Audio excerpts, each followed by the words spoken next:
أعوذ بالله من الشيطان الرجيم بسم الله الرحمن الرحيم ويقولون آمنا بالله وبالرسول وأطعنا ثم يتولى فريق منهم من بعد ذلك وما أولئك بالمؤمنين.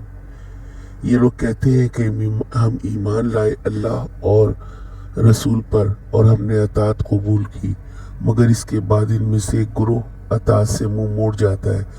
ایسے لوگ ہرگز مومن نہیں ہیں. منافق نبی صلی اللہ علیہ وسلم اور ایمان لانے والوں سے کہتے ہیں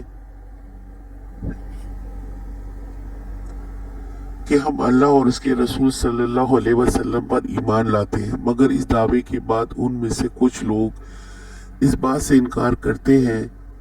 قول و فعل کا تضاد ایمان کو نقصان دیتا ہے. اللہ کی وحدانیت کی تصدیق کافی نہیں، ایمان کے لیے جاننا، ماننا اور پھر عمل کرنا لازمی ہے. دین اسلام کو زبانی سراہنا کافی نہیں، پوری یقین سے اللہ اور رسول صلی اللہ علیہ وسلم کی اطاعت کا اقرار کر کے اس کے مطابق عمل کرنا اور اوامر و نواہی پر عمل کرنا، بعض حصوں کو ماننا اور بعض کا انکار کرنا منافقت ہے. ایسے لوگ دنیا کی نظروں میں تو مومن ہو سکتے ہیں، مگر اللہ تعالیٰ نے کہہ دیا ہے کہ وہ مومن نہیں ہے.